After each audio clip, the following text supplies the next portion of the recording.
Hello, this is Margaret Holden, and I am doing Chapter 7, Case Study 3. And this is in regards to Marion M. Marion is a 79-year-old that lives alone independently. I'm going to assume for this case study, this is a female. She has a living will, which is a type of a document that's called an advance directive. In this living will, she makes very clear that she does not want any life-sustaining processes done for her if, when she comes back out of it, she is not independent. She does not want to be dependent on anything or anyone. She further goes on that the document, the case says, is lacking certain verbiage that states that the document goes into effect if she has a terminal condition. So that's lacking from the document. Her adult children, they don't live nearby. They are aware of the document. However, the document is not notarized, nor have either of the children seen or have they signed and or witnessed the document. Marion goes out one day. She's on her way to the store and she is hit by a car. She is hospitalized after medical procedures and many things that she has gone through. The doctors decided that she needs a procedure called a tracheostomy, which is a hole in the neck that the doctor provides a tube so that she can breathe.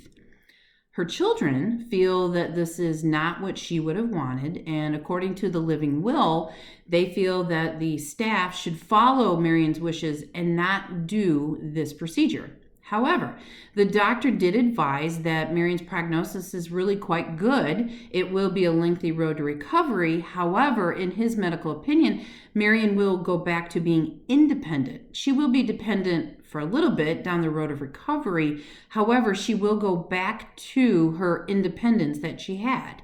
So the question is her living will the directional document at this point, since all of the family agree with the wording and the intent of the document? For this case study, it's very important to take a look at it from two directions. The first direction is, does the family have the living will? Is the document actually in somebody's hand, and can somebody actually witness, actually have a piece of paper that they can read that says Marion's wishes? Furthermore, we have to say in our situation, for the first one, we're going to say the family has the document. And so in this situation, if they actually have the living will, according to the Illinois Living Will Act, the declaration must be signed by the declarant, Marion, the individual themselves, and it must be witnessed by two individuals over 18 years of age. They must sign it and they must date it, along with the declarant, which is Marion. So in Illinois, a living will has to be signed by two witnesses and it has to be dated, as well as be signed and dated by the individual. However, you have to consider other circumstances for this case. The doctors are advising that the tracheostomy will give Marion back to the road of independence, not dependence. It will take a little bit to recover, but her prognosis is very good. They're not saying that by giving her the tracheostomy that she will be dependent for the rest of her life. Her living will, for this first situation, that we have the actual piece of paper in hand and it's legally binding by both her children signing and Marion signing, dating and docking it, date and time of when they signed.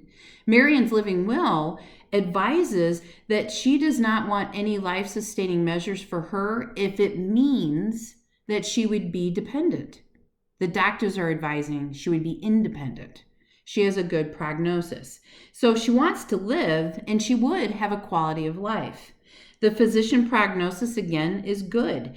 And the tracheotomy, it's not permanent. It's a temporary situation to help her breathe so that she can recover. Furthermore, it's very important to remember that Marion can't make decisions right now, even though she's awake, but she is not cognitive to do so, because she's on medications that's keeping her stable for her current medical condition. So therefore, Marion can't make her own decisions right now. So the next situation that we need to take a look at is, what if the living will does not exist? What if this piece of paper that the family says this is what Marion wants does not exist? They cannot obtain the piece of paper. In that situation, the next approach would be that this document is not the directional document because they can't produce it. If the family can't produce it or Marion can't produce it, it doesn't exist. Therefore, it is not there. So the next step is to assign a surrogate decision maker. According to the Office of State Guardian, which is the office that governs this, a guardian or a person is appointed by the court when a disabled individual cannot communicate responsible decisions regarding personal care. The guardian will make decisions about medical treatment, residential placement, social services, and other needs. Now, the next thing to keep into consideration for this situation in Illinois, two medical doctors, two MDs, have to sign off that Marion cannot make her own decisions. She's non-decisional. Furthermore, when the two doctors decide that this is the case, there is a hierarchy of who the surrogate decision maker is. In Illinois, first it is the spouse. So in our situation, Marion doesn't have her spouse. She lives alone. Next, it's the children. There's 2 kids. However, only one can be the surrogate decision maker. So the children have to decide together which one it is, but only one can be the decision maker, not both. Furthermore, a social worker would be assigned in this situation and sit down with the kids after the doctor signed off, if and only if both doctors signed off, to explain the hierarchy and explain what it means to be a substitutional decision maker for Marion. They still have to consider all things regarding this. So in this situation, in this second scenario, her living will does not exist. Her advance directive does not exist. So they have to take everything into consideration, not just Marion wanting to be coming back to independent, because Marion's condition is improvable. Her prognosis looks good. However, the procedure has to be done so that she can breathe, so that she can heal to get back to being independent. But during that time of her healing, she would be dependent. So in this situation, the guardianship has to consider all circumstances. It can't go off of a piece of paper of Marion's wishes, which does not exist.